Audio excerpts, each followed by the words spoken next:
तो as we all know कि ADO की वैकेंसी जो है वो बस अबाउट टू कम है, अब बस आने ही वाली है, तो तैयारी भी शुरू कर देनी चाहिए। वैसे आप लोग कर दिए होंगे, स्मार्ट लोग हैं आप, तो उस कड़ी में मैं भी जुड़ रहा हूँ और आपके साथ आपकी तैयारी जो है वो साथ साथ करते चलेंगे अपन। इसमें जो है योजनाएं काफ़ी इंपॉर्टेंट हिस्सा रहेगा, सिलेबस आप सब ने देख लिया होगा और उसमें छत्तीसगढ़ सरकार की योजनाओं पे बहुत सारे क्वेश्चन पूछे जाते हैं। पिछला रिकॉर्ड देखिए, इससे पहले की परीक्षा 2017 खूब सारे प्रश्न आए योजनाओं से, और अभी जब से नई गवर्नमेंट बनी है, भूपेश बघेल सरकार बनी है, तब से काफ़ी सारी अनाउंसमेंट हुई है योजनाओं की, और उन योजनाओं को लेकर कुछ कन्फ्यूज़न भी है और डिटेलिंग का थोड़ा अभाव चल रहा है। इसको अपन दूर करेंगे आपके साथ मिल करके, और साथ साथ पढ़ते भी चलेंगे, तैयारी अच्छी होगी और आपका सिलेक्शन होगा, इसकी गारंटी अपन ले सकते हैं। तो चलिए शुरू कर लेते हैं। आज मैं जिस योजना को आपको पढ़ाने वाला हूँ ये एक बहुत महत्वपूर्ण योजना है। महत्वपूर्ण इसलिए क्योंकि सबसे ज़्यादा इसी का बोलबाला चल रहा है अभी, और इस योजना का नाम है राजीव युवा मितान क्लब योजना। राजीव युवा मितान क्लब, देखिए आजकल ना शॉर्ट फॉर्म का भी बड़ा चलन है, तो इसका शॉर्ट फॉर्म बन रहा है RYMC, Rajiv Yuva Mitan club, RYMC। अच्छा, क्या होता है ना, इंटरव्यू में ऐसे प्रश्न पूछ दिए जाते हैं कि RYMC से आप क्या समझते हो, और on the that particular time आपको याद नहीं आता है कि RYMC हमने पढ़ा कहाँ था, ये है क्या। तो शॉर्ट फॉर्म भी थोड़ा याद करने की कोशिश करेंगे, राजीव युवा मितान क्लब, ये इस योजना का जो शॉर्ट नेम या निक नेम RYMC। खैर, इस योजना में है क्या, वो सारी चीज़ें जानते हैं, बारी बारी से एक्सप्लोर करते हैं हम चीज़ों को। चलिए जानते हैं। सबसे पहले जैसे बात कर रहे थे इस योजना में, तो इसकी घोषणा, पहले तो इसके ना डेट को लेकर कन्फ्यूजन है वो दूर कर लेते हैं। इसका अनाउंसमेंट मुख्यमंत्री महोदय 14 जनवरी साल 2020 में कर दिए थे। कोविड का टाइम था, लेकिन हाँ, एक युवा महोत्सव जरूर मनाया जाता है, आप सबको पता ही है। 12 जनवरी जो है युवा दिवस के रूप में मनाया जाता है, तो वो युवा दिवस हमारे यहाँ भी चल रहा था, और उस युवा दिवस के समापन समारोह 14 जनवरी को 2020 मुख्यमंत्री महोदय ने बड़े जोशो खरोश से इसका अनाउंसमेंट किया कि छत्तीसगढ़ में युवा क्लब बनेंगे। युवा क्लब बनेंगे ये तो बता दिया, लेकिन इसके बारे में औपचारिक घोषणा होने के बाद भी शुरुआत नहीं हो पाई थी। औपचारिक रूप से उन्होंने अपने आवास से, यानी मुख्यमंत्री निवास स्थान रायपुर से 18 सितंबर साल 2021 को इस योजना को अनाउंस किया एक बार दोबारा से। अब इस बार जब उन्होंने इसका अनाउंसमेंट किया तो कुछ चीजें बताई थी, जैसे उन्होंने बताया कि इस योजना के तहत कितने सारे युवा क्लब बनेंगे। 13269 13,269 युवा क्लब बनेंगे, ऐसा बताया था उन्होंने। हालांकि उसके बाद क्या हुआ, उसके बाद हुआ ये कि राहुल गांधी आने वाले थे छत्तीसगढ़।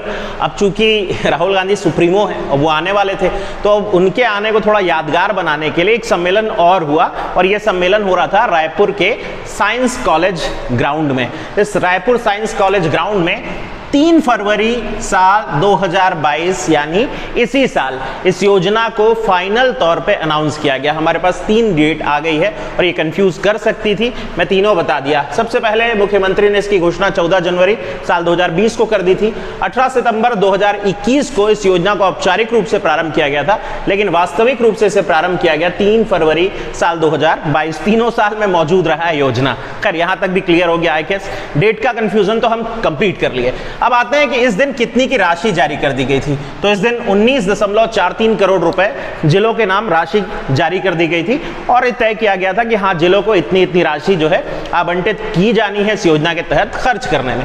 लेकिन असल में योजना है क्या वो भी जानते हैं। थोड़ा सा बात कर लेते हैं कि इस योजना के तहत कितने युवा क्लब बनेंगे। एक क्वेश्चन ये बनेगा हमारा, तो युवा क्लब की संख्या होगी 13,269, 13269, और आंकड़ा देखिए आप, आंकड़ा ये है कि इतने करोड़ रुपए 132.69, यहां पे बस दशमलव लगाना है बीच में और आपका काम हो जाता। 132.69 करोड़ रुपए का अनुदान जो है वो भी जारी किया गया। अब इतनी बड़ी योजना है और बजट आ रहा था इस साल का, बजट आया तो बजट में कैसे प्रावधान नहीं करते, बजट में भी प्रावधान किया गया, और ये प्रावधान इस साल के बजट के लिए 50 करोड़ रुपए का था। डायरेक्ट क्वेश्चन बन सकता है कि साल 2022-23 के बजट में राजीव युवा मितान क्लब योजना के लिए बजट राशि कितनी आवंटित की गई। उत्तर बनेगा 50 करोड़ रुपए। तो सिंपल से प्रश्न है, लेकिन ये सिंपल प्रश्न कठिन हो जाएंगे अगर डाटा सही पता नहीं होगा। तो अब ये पता हो गया हमको। अब देखते हैं कि राशि जो है वो किस तरह से दी जाएगी क्लब को। तो प्रति क्लब, यानी जितने भी क्लब हैं उन सभी क्लबों को हर 3 माह में 25-25 हजार देना है। हर 3 माह में यानी 1 साल के भीतर ऐसे 4 क्वार्टर बनेंगे हमारे पास। क्वार्टर, अच्छा अब कुछ भी समझने लग जाओगे फिर दिक्कत हो जाती है दोस्त। है तो यहाँ पे 4 हिस्से बन रहे हैं हमारे पास, और इस हिसाब से देखें तो 1 वर्ष में 1 लाख रुपए मोटे तौर पर एक क्लब को मिल जाना है। यार कौन नहीं पार्ट बनना चाहेगा ऐसे क्लब का, लेकिन हाँ इसका पार्ट बनने के लिए भी कुछ शर्तें हैं, उन शर्तों पर भी आएंगे। थोड़ा सा समझते हैं कि ये कहाँ कहाँ बनाए जाएंगे। तो ग्राम पंचायत स्तर पर बनेंगे, पहला क्वेश्चन तो यही हो गया कि ये कहाँ कहाँ बनेंगे। ग्राम पंचायत स्तर पर बनेंगे और नगरीय निकाय पर बनेंगे। अच्छा, ग्राम पंचायत स्तर पर है तो एक ग्राम पंचायत के पीछे एक है, और अगर नगरीय निकाय के स्तर हो तो हर वार्ड के ऊपर एक, यानी प्रति वार्ड एक क्लब का गठन किया जाना है। ये क्लियर हो गई चीजें। नगरीय भी है और ग्रामीण निकाय दोनों के लिए है, रूरल भी है अर्बन भी, दोनों चल रहा है हमारे साथ साथ। कौन लोग इसके पार्ट हो सकेंगे? 18 से 40 वर्ष की आयु के लोग ही पार्ट हो सकेंगे, न इससे कम न इससे ज्यादा। 40 होते ही अपने आप रिटायरमेंट हो जाना है भाई साहब। अच्छा बहुत सारा लोग 40 के बाद भी खुद को युवा मान रहे हैं। नहीं, मेरा इशारा किसी की तरफ नहीं है, लेकिन हाँ मानते हैं 40 से ऊपर खुद को युवा, लेकिन ये लोग इस क्लब का मेंबर तो नहीं बन पाएंगे। 40 होते ही अपने आप को आपको बाहर करना पड़ेगा इस क्लब से। खैर, इसमें संख्या कितनी हो सकती है प्रति क्लब? 20 से लेकर 40 सदस्य एक क्लब में हो सकेंगे, लेकिन हमें यह ध्यान रखना है कि हर क्लब में 1/3 सदस्य 1/3 महिला होना बहुत जरूरी है। इसके बिना आपका क्लब जो है वो पूरा नहीं हो सकेगा। 1/3 सदस्य महिला रूप में होनी जरूरी है। अच्छा, क्लब में यह बाध्यता नहीं है कि सिर्फ स्त्री और पुरुष ही हों। थर्ड जेंडर या जिसको हम ट्रांसजेंडर वर्ग कहते हैं, आप सबको पता होगा कि भारत सरकार इसको ऑफिशियल मान्यता देता है। आप सबको भी देना चाहिए, कोई भेदभाव नहीं करना चाहिए। तो ट्रांसजेंडर वर्ग भी इसका हिस्सा जरूर बनेंगे। भाई अब अलग अलग जगहों पे ऊंचे पदों पर पहुंच रहे हैं और समाज में अब ये भेदभाव रहे, सही नहीं है। खैर आगे बढ़ते हैं, बात करते हैं कि इस पूरी योजना का जो सिनारियो है, उस सिनारियो में इस योजना का अध्यक्ष किसे बनाया गया है। इस योजना के अध्यक्ष हमारे मुख्यमंत्री महोदय होंगे। ओवरऑल इस पूरी योजना का मुख्य सूत्रधार, यानी इस महाभारत का कृष्ण, हमारे मुख्यमंत्री को मान लेते हैं हम लोग। तो मुख्यमंत्री जो भी पदेन हो, अब इसके बाद अगर ये योजना चली, भले उसका नाम बदल जाए या ना भी बदले, देखें अगर सरकारें तो सरकारें हैं, अगर आने वाली सरकार इस योजना को जारी रखी तो फिर जाहिर सी बात है मुख्यमंत्री जो भी पदेन होंगे वो इस पर आसीन होंगे। इस पद पे क्रियान्वयन करना, पर्यवेक्षण करना और मार्गदर्शन करना, ये इनकी जिम्मेदारी होगी, यानी इनके निर्देश पर होना है जो कुछ भी होना है। उपाध्यक्ष भी एक होंगे, ये मुख्य सचिव होंगे। मुख्य सचिव जो छत्तीसगढ़ सरकार के हैं, कैबिनेट सेक्रेटरी की बात कर रहे हैं हम लोग, जो कि सबसे बड़ा सर्वोच्च प्रशासनिक पद होता है किसी राज्य के लिए, वो इसमें भी मुख्य सचिव होंगे। लेकिन ये कार्यकारी समिति की बॉडी जो है, 2 अलग अलग तरह की बॉडीज है हमारे पास, उसमें हम देखेंगे आगे। तो कार्यकारी प्रमुख जो है हम मान सकते हैं मुख्य सचिव होंगे, जबकि इसका योजना प्रमुख जो है वो मुख्यमंत्री महोदय है। संरक्षण कौन करेगा? हर जिले के प्रभारी मंत्री इसके संरक्षक होंगे। 3 डायरेक्ट क्वेश्चन बन गया। अध्यक्ष कौन हो सकता है? सीएम हो सकते हैं। उपाध्यक्ष कौन हो सकता है? जो सचिव हैं वही उपाध्यक्ष होंगे। और ये पूछ सकता है कि संरक्षक कौन होगा क्लब का? तो जिला स्तर पर अगर देखें तो प्रत्येक जिले के प्रभारी मंत्री साहब अध्यक्ष के रूप में, माफी चाहूंगा, संरक्षक के रूप में काम करेंगे। अब बात करते हैं कि ये किस तरह से बटा होगा। तो इसमें एक बॉडी होगी जिसको हम लोग कहेंगे Rajiv Yuva Mitan club governing body. Governing body यानी कि समझ लीजिए वो ढांचा जो प्लानिंग बनाएगा, और एक ढांचा हमारे पास होगा इसके बाद वाला जिसको हम कहेंगे Rajiv Yuva Mitan club executive body, कार्यकारी संरचना। तो हमारे पास 2 तरह की संरचना है, एक गवर्निंग बॉडी है और एक एग्जीक्यूटिव बॉडी है। मैं दोनों पे आता हूं बारी बारी से। पहले आते हैं गवर्निंग बॉडी पे। अच्छा, गवर्निंग बॉडी में टोटल 10 मेंबर्स होने वाले हैं, 10 सदस्य कुल होंगे। इसमें मैं सब इंक्लूड कर रहा हूं, अध्यक्ष अध्यक्ष सब हैं। कैसे समझते हैं? देखिए, इसके जो अध्यक्ष होंगे वो हमारे होंगे मुख्यमंत्री महोदय, जैसे कि जाहिर सी बात है इस योजना का सूत्रधार हम उनको मान करके चल रहे हैं। फिर आते हैं उपाध्यक्ष कौन होंगे। ऑब्वियस सी बात है, युवा है तो खेल और युवा कल्याण मामलों के जो मंत्री महोदय हैं, जैसे अभी हमारे लिए कौन है? उमेश पटेल साहब। तो ये इसके क्या बन गए? ये इसके बन गए उपाध्यक्ष। सचिव की अगर बात करें तो सचिव इसी विभाग का, खेल और युवा कल्याण विभाग का जो सचिव है वही गवर्निंग बॉडी में भी सचिव होगा। क्लियर हो गई चीज? अच्छा, अब आते हैं पदेन सदस्य। पदेन सदस्य जो होंगे वो एक तो होंगे मुख्य सचिव, ऑलरेडी हमने देखा। इसके अलावा पंचायत मंत्रालय से एक बंदा, नगरीय मंत्रालय के जो मंत्री हैं वो एक, 2 सांसद और 2 विधायक। यहां पर इंटरेस्टिंग चीज ये है कि ये 2 सांसद जो हैं और ये 2 विधायक हैं, इन दोनों अलग अलग वर्ग में, यानी टोटल 4 सदस्य, इनका होगा मनोनयन। और मनोनयन करने का अधिकार ऑब्वियस सी बात है, सूत्रधार मुख्यमंत्री है तो वही ना करेंगे। सिंपल है, बहुत सिंपल है यार, आप याद कर लोगे, अच्छे से याद करिए। आना है ये इसमें का क्वेश्चन, और इतनी डिटेल मेरा नहीं ख्याल है कोई आपको देने वाला है, आप यूज करिए इसको पूरा। खैर, बात करते हैं इसकी बैठकें कैसी होगी गवर्निंग बॉडी की। तो देखें, बैठक वैसे तो मुख्यमंत्री महोदय जब चाहें इसकी बैठक बुला सकते हैं। मुख्यमंत्री महोदय नहीं बोल करके अब हमें बोलना चाहिए राजीव युवा अमितान क्लब के अध्यक्ष जब चाहें इसकी बैठक बुला सकते हैं आवश्यकता अनुसार। लेकिन एक चीज याद रखनी है कि गवर्निंग बॉडी की बैठक जुलाई माह में अनिवार्य रूप से होगी, जुलाई माह में होना ही होना है। बाकी गवर्निंग बॉडी बाकी जैसा तय करे उसके प्रमुख उस हिसाब से। अच्छा, इस बैठक में कोरम समझते हैं ना, गणपूर्ति, कम से कम कितने लोग आए तो बैठक हो। जैसे होता है क्लास लगने वाली है, 30 लोग की बैच है, अब 30 लोग की बैच में मान लीजिए 5 लोग आ गए, बाकी लोग बोले कि बहुत गर्मी है, बहुत धूप है, हमको नहीं पढ़ना है, नहीं आएंगे, तो 5 लोग में क्लास नहीं चलाने वाले ना। हाँ, तो बस वैसे ही कम से कम कितने ऐसे लोग आ जाएं जिसके बाद सक्सेसफुली चीजें हो सके, तो वो यहाँ पर संख्या है 2/3 सदस्य। 10 टोटल हैं, उसके 2/3 कम से कम हो तो अच्छा। इसके लिए 1 घंटा देखा जाएगा कि 2/3 हो पा रहा है कि नहीं, बैठक का जो टाइम निर्धारित है उससे। अगर 1 घंटा में नहीं आए तो मुख्यमंत्री महोदय बोलेंगे कि बस बहुत हुआ, हम बैठक को शुरू करते हैं, और तब कोरम की जरूरत नहीं रह जाएगी। यानी कोरम खाना पूर्ति है यहाँ पे, लेकिन याद जरूर रखना है। अच्छा, एजेंडा कैसे तय होगा? एजेंडा बैठक के 15 दिन पहले सब सदस्यों को, हर एक 10 मेंबर जो हैं सबको दे दिया जाएगा, उसी मुद्दे पर बात करनी है बता दिया जाएगा 15 दिन पहले। अब निर्णायक मत देने की बारी आती है। ये भी क्वेश्चन बन सकता है कि निर्णायक मत, तो देखिए इसमें कास्टिंग वोट जैसा तो कुछ नहीं है। हर मुद्दे पर सामान्य रूप से जितनी भी सदस्य हैं आपस में डिसाइड करेंगे और जो बहुमत है उस हिसाब से निर्णय लेंगे। लेकिन अगर किसी मुद्दे पे पशोपेश की स्थिति है, मतलब मान लीजिए डिसीजन नहीं हो पा रहा है, ऐसे में अंतिम निर्णय या फाइनल डिसीजन लेने का हक जो है वो अध्यक्ष महोदय को होगा। बैठक की अध्यक्षता ऑब्वियस सी बात है अध्यक्ष खुद करेंगे, ना हो तो उपाध्यक्ष करेंगे। उसके बाद की कंडीशन नहीं दिया है कि क्या होगा, ऐसा कहीं भी मेंशन नहीं देख पाया, जितनी भी मैं डिटेल खंगाल पाया। तो अभी आप अध्यक्ष उपाध्यक्ष के हिसाब से ही बैठक को रन होते हुए देख सकते हैं। अब आते हैं कार्यकारी जो बॉडी है उसके ऊपर। कार्यकारी बॉडी बहुत ईजी है, इसके अध्यक्ष जो होंगे वो मुख्य सचिव होंगे। अच्छा देखो, एग्जीक्यूटिव्स जो होते हैं कार्यकारी, यही असली लोग हैं। एक्चुअल में मंत्री महोदय जो लोग रहते हैं, ये लोग तो योजना अनाउंस कर देने वाले लोग हैं, ये बता देने वाले कि हम विजन हमारा ऐसा है, लेकिन उस विजन को जमीनी स्तर पे लाना ये आप लोग का काम होता है। आप मतलब आप अधिकारी जब बनेंगे तब, अभी भी आप मेहनत कर रहे हैं, आप अधिकारी बनने के लिए मेहनत कर रहे हैं। असली खेल अधिकारियों के हाथों में होता है, असली जिम्मेदारी जमीनी स्तर पर काम करना ये अधिकारी का कार्य होता है। तो अधिकारी महोदय जितने भी हैं उनसे मिलकर के हम यहाँ पे गवर्निंग बॉडी की बात, जो अगली बॉडी है कार्यकारी बॉडी, एग्जीक्यूटिव्स बॉडी, उसकी बात कर रहे हैं। तो यहाँ पे अध्यक्ष मुख्य सचिव खुद होंगे।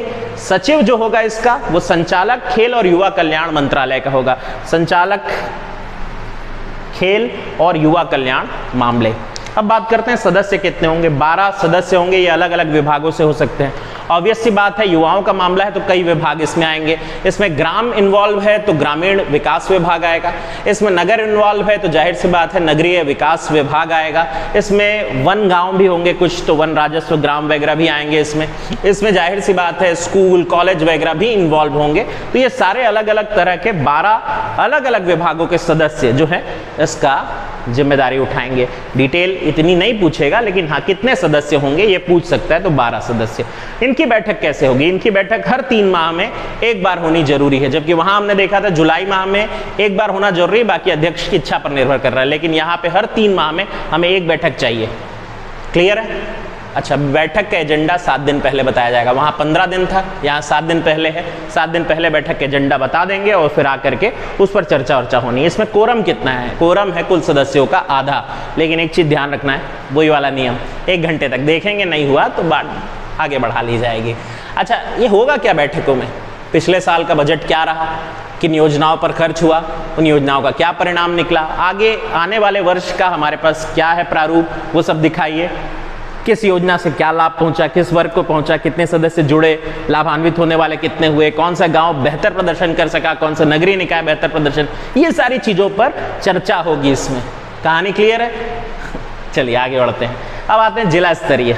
तो राजीव युवा मैदान क्लब में जिला स्तरीय अगर देखें तो जिला स्तर पर अध्यक्ष, ऑब्वियस सी बात है यार, जिला है तो कलेक्टर ही होंगे, तब कलेक्टर होंगे। तो अब बात करते हैं उपाध्यक्ष कौन होगा। उपाध्यक्ष एसपी होंगे, सुपरिटेंडेंट ऑफ पुलिस। पुलिस प्रमुख क्यों है इसके पीछे का कारण मैं आगे बताऊंगा, लेकिन अभी हाल के लिए याद रख लीजिए कि एसपी जो है वो इसके प्रमुख होंगे उपाध्यक्ष के रूप में। फिर बात करते हैं सचिव कौन होंगे। तो जिला खेल और युवा कल्याण अधिकारी, हर जिले में एक होता है, ये भी होता है, अभी तक इसके लिए ठीक है आप पेपर नहीं दिए होंगे, लेकिन होता है। और जिला खेल और युवा कल्याण अधिकारी जो होते हैं वो इसके सचिव होंगे। सदस्य बाकी 6 होंगे अलग अलग, जैसे कि मैं बताया था, स्कूल से, कॉलेजों से, नगरीय क्षेत्रों से या ग्रामीण क्षेत्रों से अलग अलग तरह के विभागों के सदस्य जो हैं इसमें शामिल होंगे। ये तीसरा स्तर हो गया। चौथा स्तर जो होता है वो अनुविभागीय स्तर होता है, यानी 4 स्तर में बटा होगा बेसिकली। चौथा स्तर जो है अनुविभागीय, उसमें एसडीएम राजस्व अध्यक्ष होंगे। एसडीएम सब समझते हैं ना? समझते हैं। एसडीएम राजस्व अध्यक्ष होंगे। उसके बाद एसडीओपी जो है, एसडीओपी यानी समझ लीजिए बस पुलिस विभाग में जैसे एसडीएम का पद राजस्व विभाग में है, वैसे उसी के समकक्ष पुलिस विभाग का पद एसडीओपी पुलिस विभाग, ये उसके उपाध्यक्ष होंगे। सचिव कौन होगा? सचिव तहसीलदार होंगे। तहसीलदार अब बताने की जरूरत नहीं है, इस पद तक तो आप मेहनत करिए, पीएससी निकालिए, नायब तहसीलदार प्रमोट होकर के तहसीलदार बनिए, अच्छा लगेगा। अध्यक्ष पद पे क्लियर हो गया। एसडीएम राजस्व, उपाध्यक्ष, एसडीओपी पुलिस विभाग, सचिव तहसीलदार। सदस्य कितने? 8 है, वहां 6 थे। ये हो गया डन सिनारियो, बस इतना ही था। अब आ जाते हैं कि कौन लोग इसके मेंबर बन सकेंगे, यानी इस क्लब में एंट्री किनको मिलेगी। तो देखो एक चीज है जो बहुत ध्यान रखनी है, उधर छत्तीसगढ़ का स्थानीय, देखिए ये शब्द पे ध्यान देंगे, स्थानीय बोला है, स्थायी नहीं बोला है। सिर्फ छत्तीसगढ़ के लोग नहीं, हमारा प्रदेश जो है वो समग्र रूप से, भारत में नहीं, भारत कह सकते हो आप, जैसे भारत में सभी धर्म, जाति, अलग अलग राज्य, अलग अलग क्षेत्र, अलग अलग बोली सब मौजूद है ना, वैसे ही हमारे छत्तीसगढ़ में भी सब जगह से मौजूद है और काफ़ी सालों से रह रहे हैं, हिस्सा बन चुके हैं। तो वो सारे के सारे जो छत्तीसगढ़ के स्थानीय निवासी हैं उन सब जो हैं वो पात्र हो सकेंगे। अब इसमें ध्यान रखें, आप जबरदस्ती आप नहीं बोल सकते कि एकदम मैं छत्तीसगढ़िया हूँ, मैं बनिया, ऐसा वाला बात नहीं बोला यहाँ पे, लेकिन हाँ स्थानीय निवासी होने चाहिए ये बोला है। बस इससे एक लाइन में क्लियर कर दिया है इसको। स्थानीय का मतलब आप सब समझते हैं, तो उन सब छत्तीसगढ़ी बोलना आने वाले बात को मत, कई बार होता है ये कन्फ्यूज़न लेकर आ जाते हैं लोग, तो स्थानीय निवासी होना चाहिए बस। 18 से 40 साल उम्र पहले देख चुके हैं। अच्छा, अपराधी प्रवृत्ति का ना हो, क्लब बनेगा अपराधी प्रवृत्ति का आएगा, दिक्कत है भाई साहब। अपराधी प्रवृत्ति का ना हो, इसकी जांच जो है ये पुलिस विभाग करेगा, बस इसीलिए तो एसपी साहब को वहाँ इंक्लूड किए थे, एसडीओपी को इंक्लूड किए हैं हम लोग। हाँ, तीसरा जो है वह है शिक्षित बेरोजगार को प्राथमिकता दी जाएगी। ये मजाक उड़ाया गया है क्या थोड़ा? खैर जो भी किया गया है, लेकिन शिक्षित बेरोजगारों को प्राथमिकता मिलेगी। और प्राथमिकता किनको मिलेगी? वो जो एनसीसी कैंडिडेट रहे हैं कभी, या फिर एनएसएस किया हो, या फिर एनवाईके। एनवाईके क्या होता है?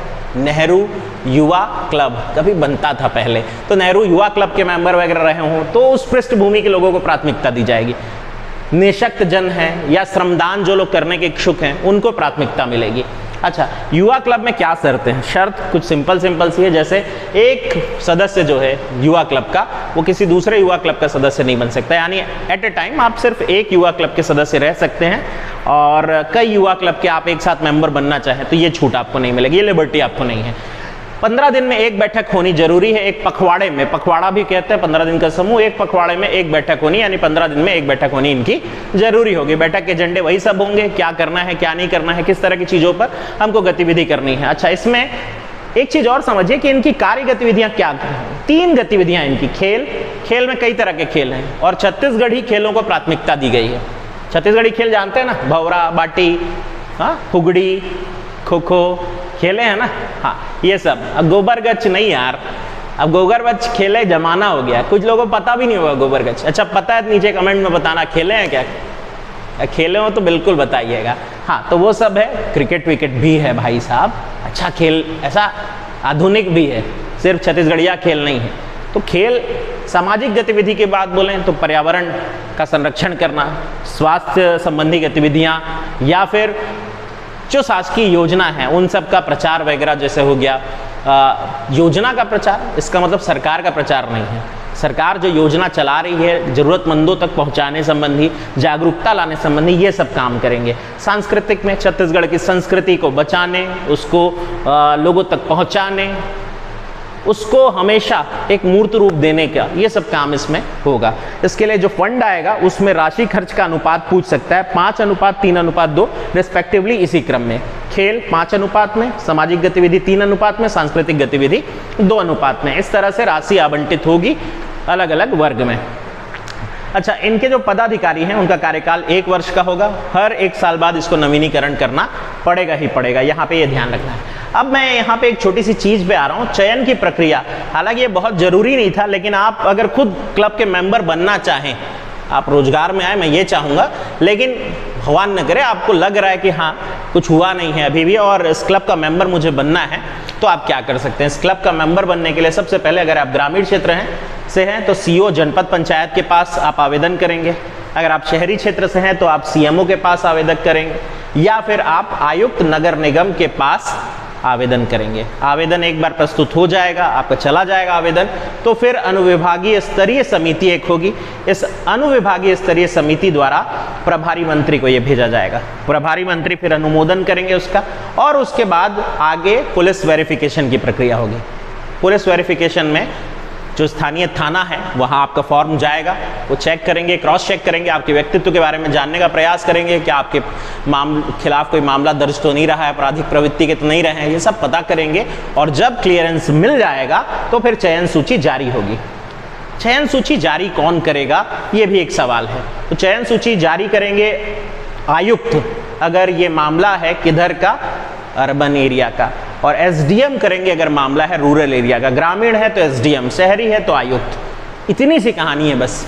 ये है राजीव युवा मितान क्लब योजना। उम्मीद करता हूँ पूरी डिटेल मिल गई होगी। ऐसे ही और कुछ योजनाएं मैं आपको बताता रहूँगा, ऐसे ही कुछ और डिटेलिंग मैं आपको लाता रहूँगा। इतनी डिटेल जो आपको हर हिस्से का प्रश्न बनाने में मदद करेगी। तो भाई क्लासेस भी शुरू हो रही हैं, ऑफलाइन वाली भी हैं और ऑनलाइन में मैं पूरे प्रयास में हूँ। तो जो मुझसे जुड़ना चाहे, आपको पता ही है मेरा कॉन्टैक्ट नंबर हमेशा आपको मिल जाएगा नीचे डिस्क्रिप्शन पे, और मेरे वीडियोस जो हैं वो आपको पता ही है कि जब तक वीडियो चलेगा आपसे हम मुलाकात होती रहेगी।